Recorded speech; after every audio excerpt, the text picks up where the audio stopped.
The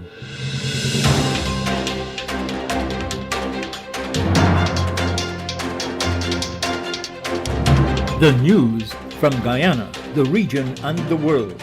Compiled in the News Talk Radio newsroom and powered by DemeraraWaves.com. With the news at 6, I'm Dennis Chabrol. Good evening. First, the highlights.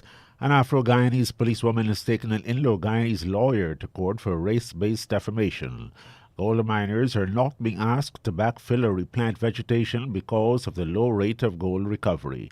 And regionally, Barbadian stakeholders say that little effort is being made to pressure CXC about the 2020 exams. The details of these and other stories in a moment. After a hard day's work, a lime at the workplace would be great, and even greater and better with KFC, with a wide choice of finger-licking meals in a wide range of sizes. Could be a birthday celebration or promotion, or a lime for no reason at all. Any lime, anytime, anywhere is better and tastier with a delicious meal from any of KFC's 9 locations, including the Amazonia Mall at Providence, open now from 9 a.m. to 10:30 p.m. KFC. It's finger licking good. And now the news in detail.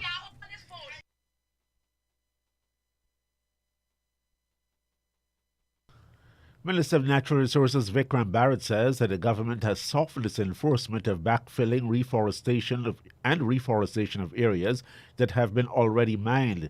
He says this is because gold recovery is low, and so the government has decided to allow small-scale gold miners to mine those areas because they find additional amounts of the precious yellow metal. Our rate of recovery is about 30-35%. 30 to 35%. That is why when some people ask, why is it that we don't enforce the reclamation reforestation clause in the mining agreement? We can't, because many times you find small miners, they go and work the tailings pond over and over because there's still gold there. Because if you recover 35%, it means that you still have 65% lying in the pond there. That's where our pork knockers and our small miners, that's where they get their gold from. So that has been a big challenge for the mining sector. The Natural Resources Minister says new measures will have to be put in place to increase gold recovery. Maybe we have to start doing things differently. Maybe we have to start using new technology, new methods. But we will have to look at these things in order to move forward as a sector. Minister of Natural Resources Vikram Barrett. An Afro-Guyanese policewoman who was accused an Indo-Guyanese lawyer of using racial slurs against her while she was on duty at his father's residence is seeking 150 million Guyana dollars in damages for allegedly defaming her. In court papers filed by her lawyer, A.U.C. Anderson, Woman Police Constable Shaunette Bollers says that by reason of the publication, her reputation has been severely injured and lowered in the estimation of right-thinking persons of society. Ms. Bollers is accused attorney-at-law Nirvan Singh of hurling racial slurs at her while ordering her off his father's premises at Cummings and Middle Streets, where she had been posted to provide security. She claimed that the incident was reported to the police. The Guyana Police Force has refused to confirm whether it has received a complaint despite repeated requests. In the court papers, Ms. Bollers is claiming the $150 million for slander allegedly published orally by Mr. Singh on March 20. She alleges that Mr. Singh approached her and chased her out of the property, forcing her to abandon her post and duties for the said night. She said he used certain words in a loud and aggressive manner, which amounted to defamation of character. Through attorney-at-law Anderson, the policewoman says she believes that her race as a black or Negro person was not worthy of respect, is a group whose purpose and worthy of insult, and was not worthy of respect, visibility, and a human identity. She is also claiming exemplary damages in the context of slavery and its effect on black people, and the universally accepted norm that black and monkey are derogatory terms forbidden from use on anything other than monkey and apes. Guyana has refused donations of COVID-19 vaccines. Health Minister Dr. Frank Anthony says the country has never suffered from a shortage of vaccines because vaccines have been purchased and donated. He, however, says that recently Guyana has turned down an offer of vaccines because they're nearing expiration. We've had a lot of countries offering to donate vaccines to us, but they had short expiry dates, and we did not accept those donations because we had adequate supplies. Meanwhile, 4 new COVID cases have been recorded within the past 24 hours. The latest figures also show that 3 persons are receiving intensive care because they are very sick.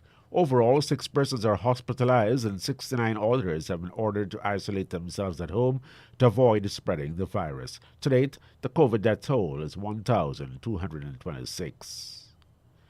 Turning to news now from the Caribbean, a 28-year-old Barbadian has been sentenced to 10 years in United States federal prison for attempting to coerce and entice a minor to engage in sexual activity. Shaquille Alexander Thornhill, who listed himself on his Instagram page as DJ Shaqmed, who lived in Brooklyn, New York, was convicted of the offense. The Barbados Nation reports that U.S. authorities said he was convicted for unknowingly involved in a police sting to catch predators who go after children for sexual activities. Thornhill, who left Barbados in 2019 to work as a DJ in New York, was jailed last week. According to reports posted by the U.S. Department of Justice on April 15, 2021, he responded to an online advertisement on skipthegames.com offering sex in exchange for money. The ad was posted by law enforcement officers. In Antigua, a man holding a top position in a humanitarian organization will spend the next week in prison as a magistrate reviews his case file. President of Antigua and Barbuda Red Cross Society Elvis Watkins was arrested on March 22 and charged with causing grievous bodily harm to a female. He was initially granted station bail. It is alleged that he struck the Antigua and Barbuda Red Cross Society's interim Director General, Viveka Shadrack, with his fist. The case came up before Acting Chief Magistrate Dexter Wason in a magistrate's court yesterday, where Watkins was expected to answer to the charge. Shadrack was also called before Magistrate Wason to make statements to assist with the determination of bail, and to which the prosecution did not object. However, Magistrate Wason decided to remand Watkins pending a complete review of the case file based on Shadrack's recollection of the events. Watkins allegedly made threats against her and indicated that he had knowledge of her place of residence and her routine movements. The matter was adjourned until April 6. In Barbados, the Teachers Union says parents are not properly representing the interests of children about the Caribbean Examinations Council CXC test for 2020. Barbadian parent advocate Paula Ann Moore says she's also disappointed that the education arm of the Caribbean Community CARICOM has abandoned the children. More in this report from Barbados Today's Emmanuel Joseph.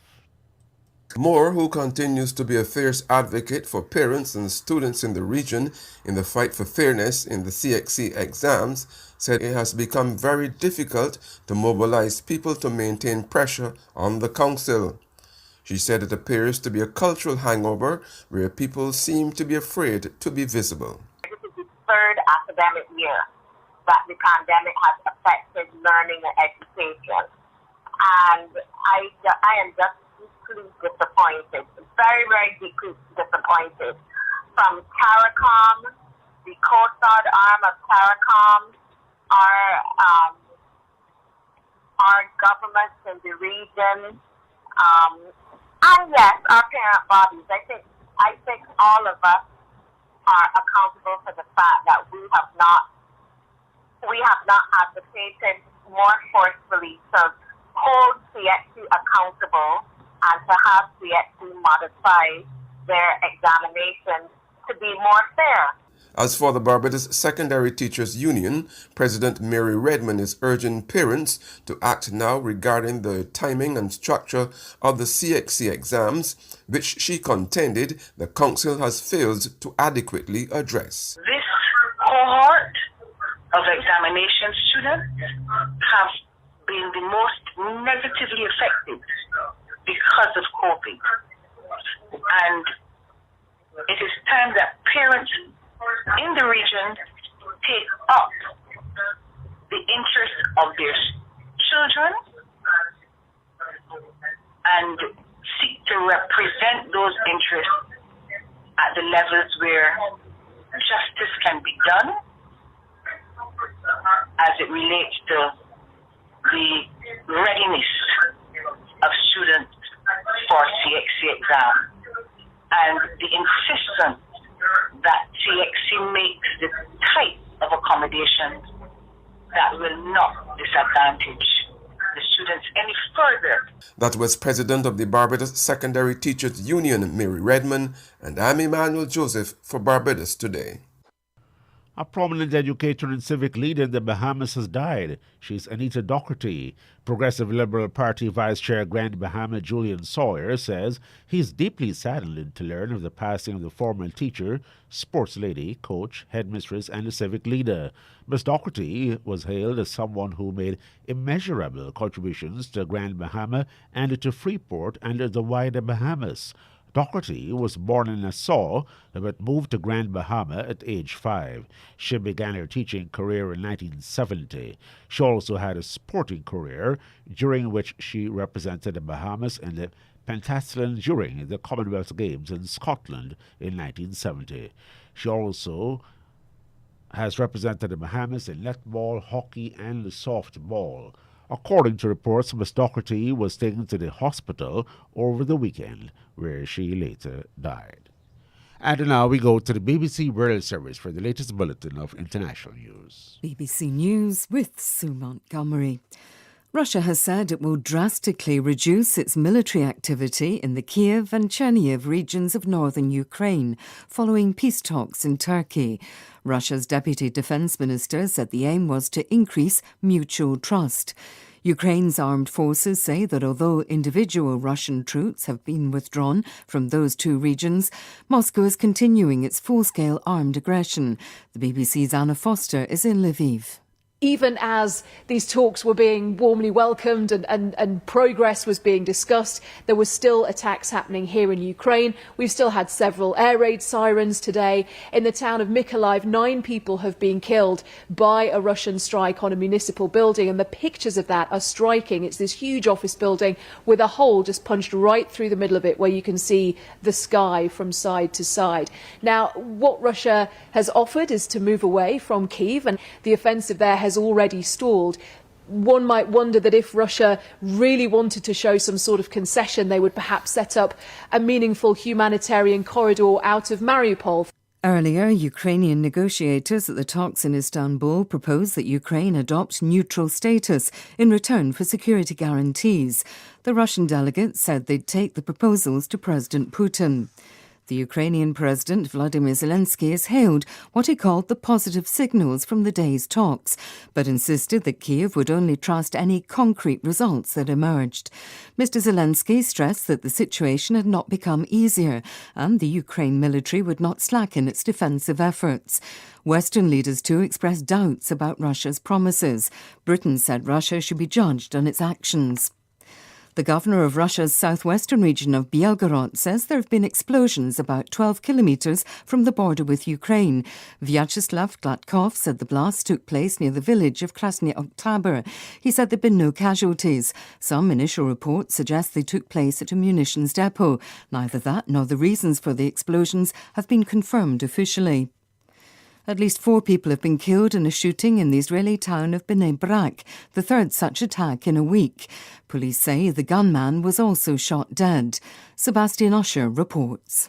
The country has again been shaken by images of a gunman on the streets of an Israeli city, this time in Bnei Brak, known as a centre for the ultra-Orthodox Jewish community. The attacks present a major security crisis for the government, with at least 11 Israelis killed in the past 7 days. The 2 previous incidents were carried out by Arab Israelis who had links to IS. In response, the Prime Minister Naftali Bennett ordered the detention without charge of Arab Israelis suspected of actively supporting Islamic State. World News from the BBC. The military in Pakistan says 8 United Nations peacekeepers have been killed in a helicopter crash in the Democratic Republic of Congo. It said 6 of the dead were Pakistani soldiers. The Congolese army said the helicopter was shot down by rebels. It disappeared in the Chanzu area of eastern Congo, where the army is fighting the M23 rebel group. The Congolese government has accused Rwandan soldiers of supporting the rebels, an allegation denied by Kigali. The group was driven out after seizing large parts of eastern Congo a decade ago. It's resurfaced in recent months. South Korea says that an intercontinental ballistic missile launched last week by North Korea wasn't the new advanced model Pyongyang claimed. North Korean media had called the launch an unprecedented miracle. Here's Will Leonardo. Last week, Pyongyang hailed the successful launch of its newest missile, the Hwasong-17, an ICBM said to have a range of 15,000 kilometres. Footage was released of the North Korean leader, Kim Jong-un, apparently overseeing the tests, dressed in a leather jacket and sunglasses. But analysts now say weather and light in the video didn't match up with the conditions. A few days before, a projectile had exploded in mid-air over Pyongyang, reportedly causing damage as it showered the North's capital with debris. Today, South Korean defence officials told MPs they presumed this was the Hwasong-17 and the test last week an older model. The Indian journalist Rana Ayub has been stopped at Mumbai airport as she was about to board a flight to London. In a tweet, Ms Ayub said she had been served a lookout circular issued by India's Enforcement Directorate in connection with a money laundering case. She was travelling to London to participate in a discussion on online violence against women journalists. Ms Ayub tweeted that she was surprised at the summons from the Enforcement Directorate arriving in her inbox only after she'd been stopped at the airport. BBC News. And that's the news to the moment. After a hard day's work, delicious comfort food is all we crave for. There at KFC, they've got you covered with a wide choice of delicious, finger-licking good meals from any of their 9 locations, including the Amazonia Mall at Providence. And there are 6 drive-through locations for your convenience. Their 11 herbs and spices are sure to blow those post-work vibes away every time. It's the perfect way to end a hard day. KFC. It's finger-licking good. Now, to end the news, a recap of the highlights. An Afro-Guyanese policewoman has taken an Indo-Guyanese lawyer to court for race-based defamation. Gold miners are not being asked to backfill or replant vegetation because of the low rate of gold recovery.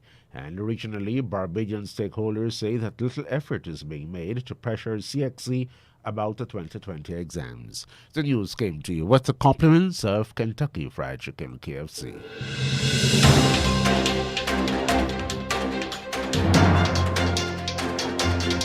This has been the news, compiled in the News Talk Radio Newsroom. For ongoing updates, visit demerarawaves.com, and you can check facebook.com/demwaves and twitter.com/demwaves. News Talk Radio Guyana 103.1 FM with the accent on good Guyanese radio. Yeah, Guyana sing. Yeah, Guyana sing. Yeah, Guyana sing. It's 18 hours 18. For the toughest jobs, there's only one original motor oil, Valvoline, powering the world's heavy-duty engines in every corner of the world. You can trust the super protection of the original to keep your business moving forward. Valvoline, the original that never stops improving. Distributed by Swiss Machinery, Eccles Public Road. Telephone 233-3821 or 2495 or WhatsApp 691-1732. We now join the BBC World Service for the remainder of the evening until tomorrow morning when Tiana Jorin returns with Beat the Clock. Over now to London. Next to her, Prince Charles, the Duchess of Cornwall, Princess Anne, Commander Tim Lawrence. Now and then a flicker of a smile as they remembered a man who had, once again, left them behind.